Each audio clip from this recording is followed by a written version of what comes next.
얘들아, 영과 할매랑 놀자. 한자 이야기 13화 빨간 암탉의 3차 시. 한자를 그림으로 이야기로 쉽게 알아보는 과정을 한번 해보겠습니다.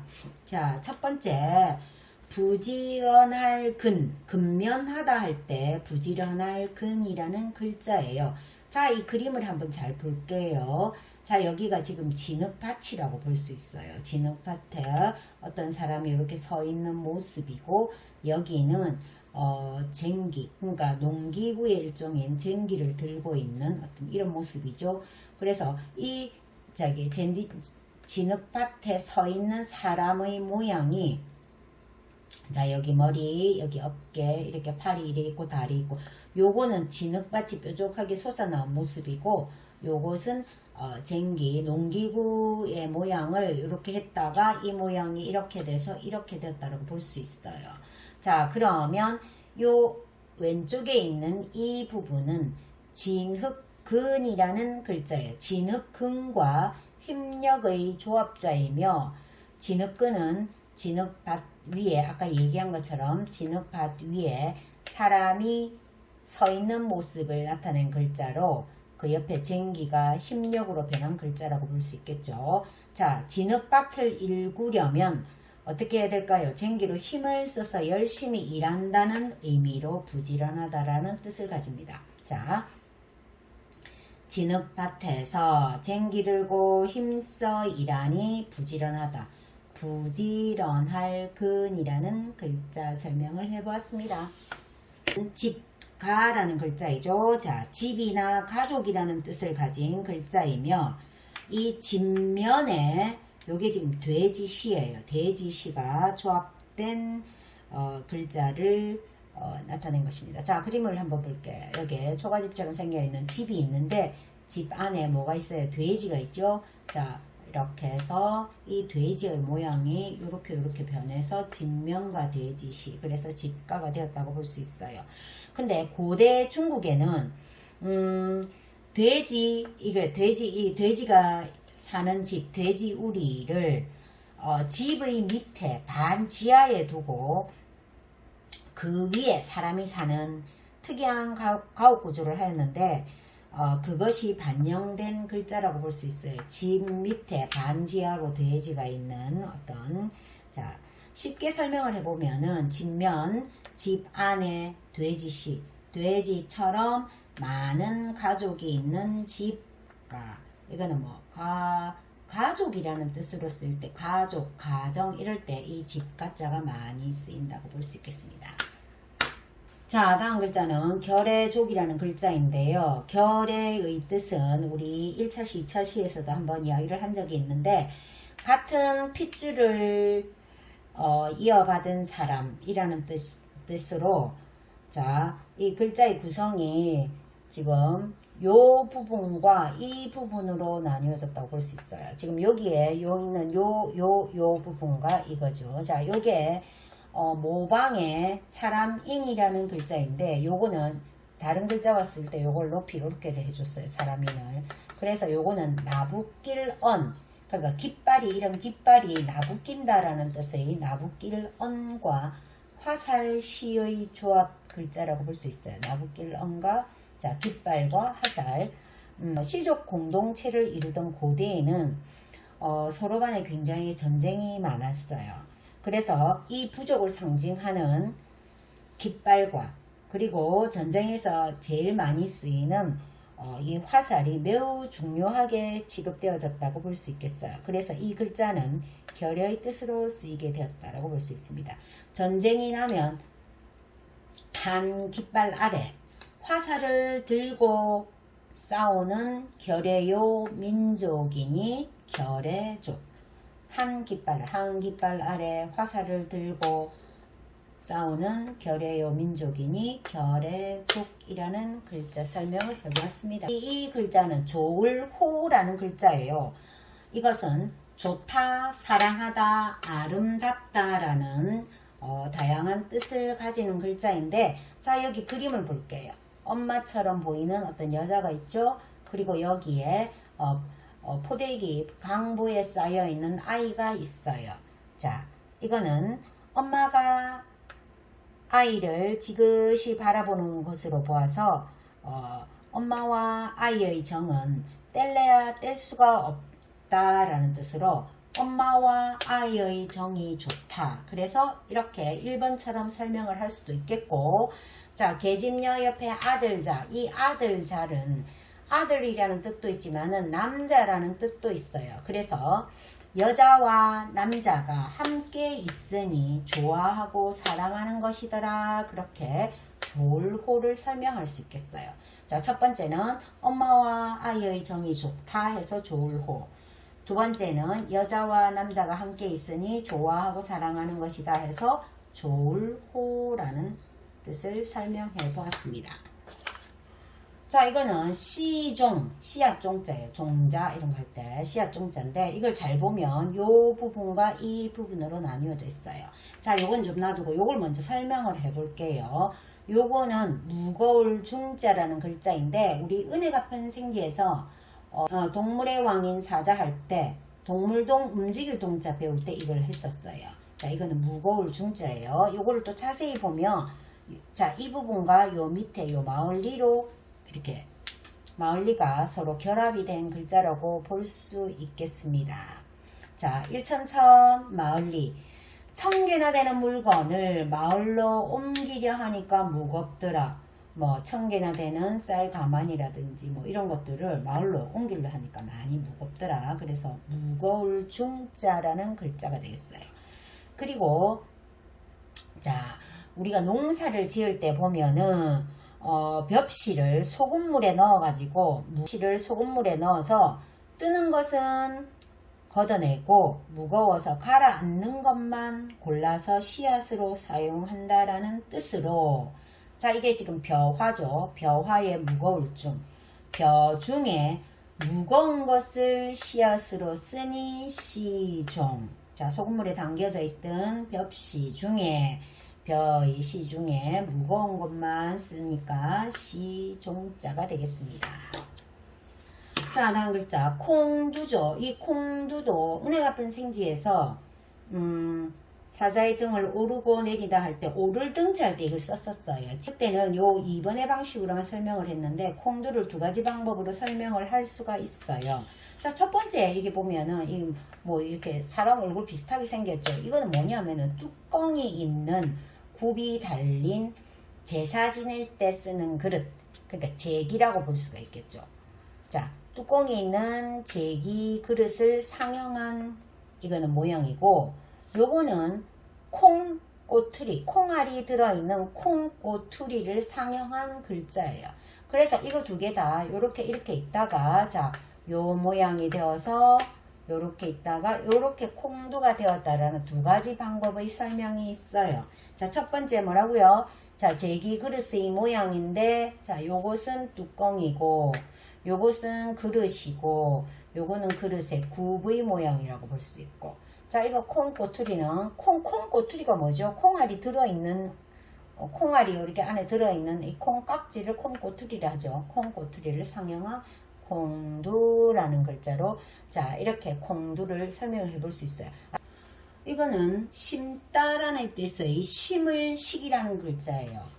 뭐 식목일 할 때 아니면은 뭐 식물 할 때 이 심을 식자가 되어 있는데 나무목 옆에 요 글자예요. 자, 그럼 이 글자를 한번 살펴봐야 되겠죠. 요거는 자, 요렇게 지금 요렇게 세 있는 요것은 열십을 이렇게 다르게 표현한 부분인데 열십의 뜻이고, 요 밑에 이게 눈목이고, 요거는 이게 지금 스물은이라는 은밀하다 뭐 은거한다 할 때 은자에 스물은의 옛 글자라고 볼 수 있어요. 이 미연처럼 생긴 것은. 자, 10개의 눈, 여기서 10개의 눈은 많은 사람이 숨어 있는 것까지 바르게 그리고 곱게 본다. 그래서 이거는 고들직인데 고들직자는 바르다라는 뜻을 가진다고 볼 수 있어요. 우리가 줄을 끌 때 보면 이렇게 쭉 내리 끊는 거 있죠. 이거는 직선이지만은 이렇게 구불구불한 거는 곡선이라고 하죠. 그래서 바를직 고들직이라는 글자가 되겠습니다. 자, 그러면 나무 옆에 고들직, 나무를 곱게 심는다. 나무를 심을 때 나무를 이렇게 곱게 심어야지 나무를 이렇게 비스듬하게 심으면 뿌리가 잘 내리지 않겠죠. 그래서 나무를 곱게 심을 식이라는 글자 설명이었습니다. 다음 글자는 젖유예요. 젖유자는 자세히 보면은 자, 요 부분과 이 부분으로 나뉘어져 있어요. 그리고 이 부분은 뭐냐면은 밑불부라는 글자래요. 이 글자는 잘 쓰이지 않는 글자인데 밑부다라는 말은 믿음성이 있다 뭐 이런 뜻이에요. 그러니까 밑불부자는 믿음성이 있다, 밑부다라는 뜻도 있고 아이를 낳다라는 뜻도 있대요.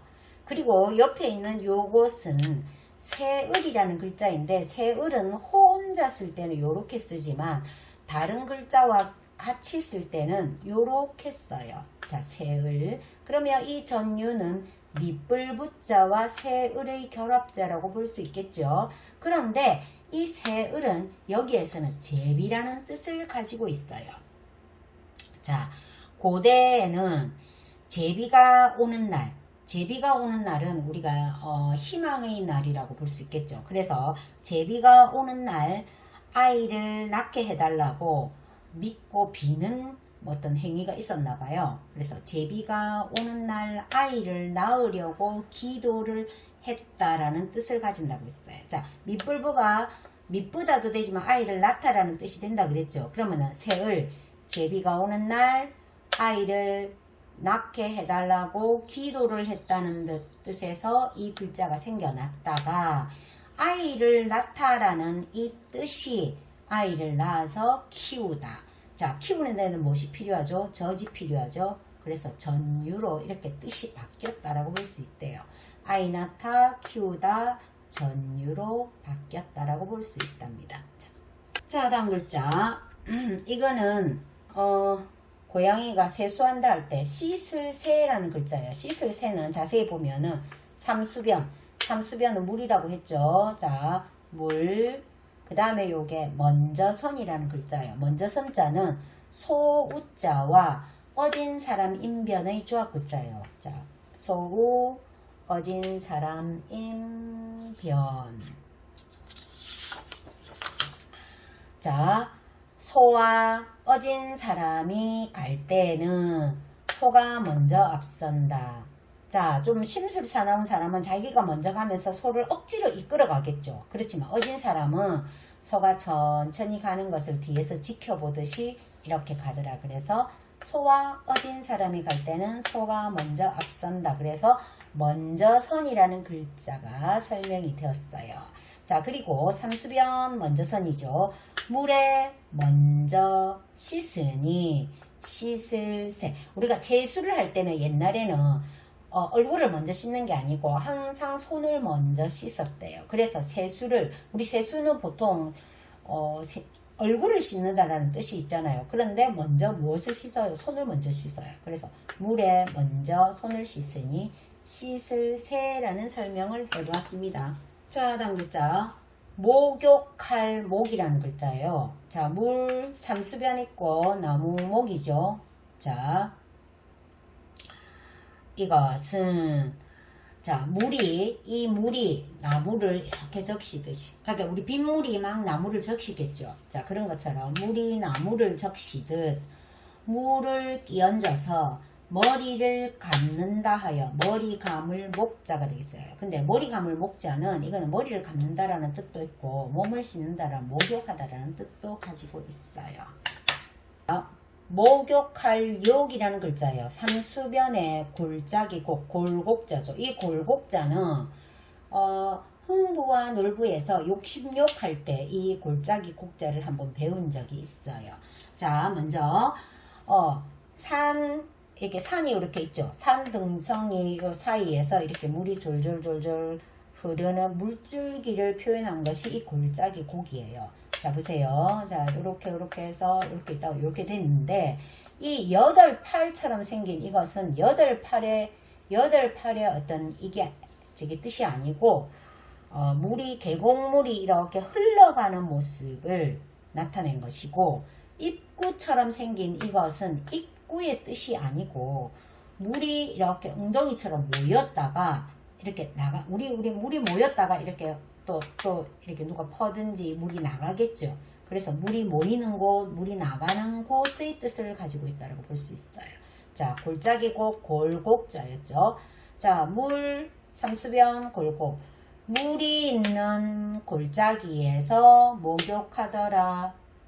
옛날에는, 지금은 집안에서 목욕을 하지만 옛날에는 집안에 상수도 시설이 있지 않았기 때문에 물이 있는 골짜기나 계곡이나 뭐 이런 데서 목욕을 했겠죠. 그래서 물이 있는 골짜기에서 목욕한다. 목욕할 욕자였습니다.